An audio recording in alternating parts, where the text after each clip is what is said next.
আসসালামু আলাইকুম। আমরা সবাই জানি যে পৃথিবীতে যত প্রাণী আছে সব প্রাণীর মধ্যে সবচাইতে বড় প্রাণীর নাম হচ্ছে নীলতিমি। কিন্তু এই ব্যাপারটা আমরা অনেকেই জানি না যে একটা নীলতিমির জিহ্বার যে ওজন সেটা একটা হাতির ওজনের চাইতেও অনেক বেশি। সাধারণত একটা নীলতিমির জিহ্বার ওজন হয় 2 থেকে 3 টন, কখনো কখনো তার চাইতে বেশিও হতে পারে।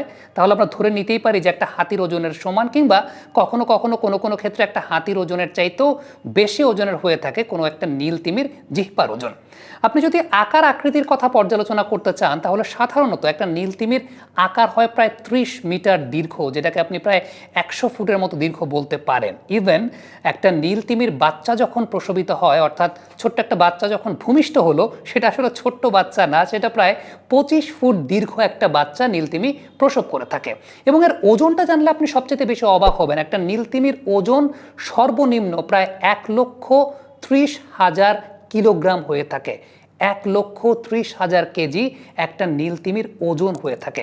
ইভেন আপনি যদি চান তাহলে নীলতিমির রক্তনালীর ভেতরে সাঁতারও কাটতে পারবেন, এই পরিমাণ জায়গা রয়েছে। আর নীলতিমির হৃৎপিণ্ডের আকার যদি আমরা পর্যালোচনা করতে চাই তাহলে আপনি যদি কোনো একটা প্রাইভেট কার ওন করে থাকেন তাহলে সে প্রাইভেট কারের চাইতেও বেশি বড় হয়ে থাকে নীলতিমির হৃৎপিণ্ড।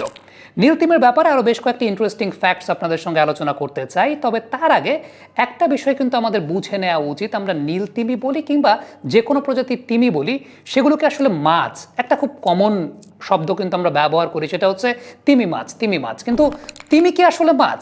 এখন তিমির যে বৈশিষ্ট্যগুলো রয়েছে সেগুলো কিন্তু মাছের বৈশিষ্ট্যের মধ্যে পড়ে না, কারণ আমরা জানি যে মাছ হচ্ছে এক ধরনের শীতল রক্ত বিশিষ্ট মেরুদণ্ডী প্রাণী, কিন্তু তিমির রক্ত থাকে গরম। ইভেন তিমি কিন্তু স্তন্যপ্রায়ী। সুতরাং আপনি যদি তিমিকে মাছের সঙ্গে কম্পেয়ার করতে চান তাহলে মাছের যে বৈশিষ্ট্যগুলো রয়েছে তিমির মধ্যে সেই বৈশিষ্ট্যগুলোর চাইতে তিমির ভেতর যে বৈশিষ্ট্যগুলো পাবেন সেগুলো অনেক বেশি সাদৃশ্যপূর্ণ মানুষের বৈশিষ্ট্যের সঙ্গে কিংবা অন্যান্য স্তন্যপায়ী প্রাণীদের বৈশিষ্ট্যের সঙ্গে। তো এটা কিন্তু একটা খুব গুরুত্বপূর্ণ বিষয় যে তিমিকে আপনি চাইলেও মাছ বলাটা ঠিক হবে না, কারণ তার বৈশিষ্ট্যগুলো সবচাইতে বেশি মিলে যাচ্ছে স্তন্যপায়ী প্রাণীদের সাথে।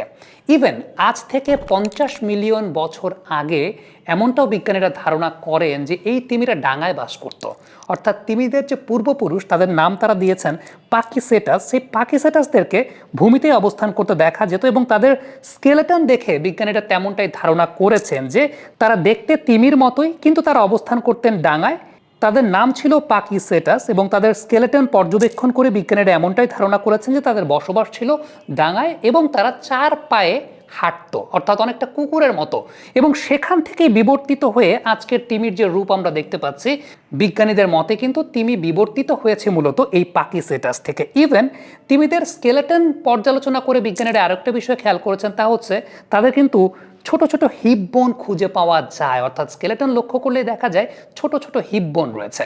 বর্তমানে 2 ধরনের তিমি দেখতে পাওয়া যায়। এক ধরনের তিমি আপনি দেখবেন যে দাঁত রয়েছে, যেগুলোকে দাঁতালো তিমি বলা হয়, কিন্তু আরেক ধরনের তিমি আছে যেগুলো দাঁতালো নয়, অর্থাৎ তাদের মুখের ভেতরে চুলের মতো কিছু স্ট্রাকচার থাকে, যেগুলোকে মূলত বেলিন তিমি বলা হয়। এবং আমরা যে নীল তিমি নিয়ে কথা বলছি সেই নীল তিমি কিন্তু মূলত বেলিন তিমির অন্তর্গত অবস্থাতেই রয়েছে। এবং এই জায়গাটা একটা বিষয় উল্লেখযোগ্য যে নীল তিমি এত বড় প্রাণী হওয়ার পরও তার খাবার কিন্তু খুব ছোট ছোট চিংড়ি তারা খেয়ে থাকে, এবং এই ধরনের চিংড়িগুলোকে বলা হয় ক্রিল। এবং এগুলো আসলে এতই ছোট, একটা নীল তিমি একদিনে প্রায় 4 কোটি ক্রিল খেয়ে থাকে। এবারে তিমির আরেকটা ইন্টারেস্টিং বৈশিষ্ট্য সম্পর্কে আলোকপাত করতে চাই, সেটা হচ্ছে তিমির শ্বাস নেয়ার প্রক্রিয়া সম্পর্কে। নীল তিমি যখন শ্বাস নেয় তখন কিন্তু সে পানির নিচে অবস্থান করে না, পানির ওপরে এসে শ্বাস নিতে হয়, অর্থাৎ পানির ভেতর তারা শ্বাস নিতে পারে না। তবে একবার শ্বাস নেয়ার পর কমপক্ষে 30 মিনিট পর্যন্ত দম আটকে রাখতে পারে, অর্থাৎ পানির নিচে তারা অবস্থান করতে পারে। তবে বেশ কয়েকটা গবেষণা দেখা গেছে এমন কিছু প্রজাতির তিমি রয়েছে যারা 220 মিনিট পর্যন্ত পানির নিচে দম আটকে অবস্থান করতে সক্ষম। স্পার্ম ওয়েলের ব্যাপারে বিজ্ঞানীরা জানিয়েছেন প্রায় 90 মিনিট পর্যন্ত একবার শ্বাস নিয়ে দম আটকে রাখতে সক্ষম। সুতরাং তিমিদের লাংয়ে এমন একটা স্পেশাল অ্যাডাপ্টেশন আছে যে অ্যাডাপ্টেশনের জন্য তারা একবার ওপর থেকে শ্বাস নিয়ে আসার পর পানির নিচে 30 মিনিট, 90 মিনিট, 220 মিনিট পর্যন্ত অবস্থান করতে পারে, এবং এটা তিমিদের একটা উল্লেখযোগ্য বৈশিষ্ট্যের জায়গা। আরেকটা ব্যাপার, আপনি যদি গুগলে সার্চ করে দেখেন যে এই পৃথিবীতে যতগুলো প্রাণী আছে সেই প্রাণীগুলোর মধ্যে সবচাইতে দীর্ঘজীবী বা দীর্ঘায়ু প্রাণী কোনগুলো, আপনি শুরুর দিকে তিমিদের নাম পাবেন। এবং এক প্রজাতির তিমি রয়েছে যাদেরকে বলা হয় বোহেড ওয়েলস, তারা 200 বছরেরও বেশি সময় ধরে বেঁচে থাকতে পারে। সাধারণত একটা নীলতিমি 90 বছর বয়স পর্যন্ত বাঁচে, তবে বোহেড ওয়েলসের কথা বলছিলাম যে 200 বছরেরও বেশি সময় পর্যন্ত তারা বাঁচতে পারে। এবং এই জায়গাটায় একটা বিষয় তো অবশ্যই উল্লেখযোগ্য, বর্তমানে যে বোহেড ওয়েলসটা সবচেয়ে বেশি দিন ধরে বেঁচে আছে, আপনি একটু চিন্তা করে দেখেন, তার বয়স হয়তো বা স্বয়ং ইউনাইটেড স্টেটস অফ আমেরিকার বয়সের চাইতেও অনেক বেশি। কমেন্ট বক্সে আপনাদের মন্তব্য মতামত জানতে চাই। যদি আপনাদের মধ্যে কেউ স্বচক্ষে কখনো তিমি দেখে থাকেন, অবশ্যই লিখে পাঠাবেন।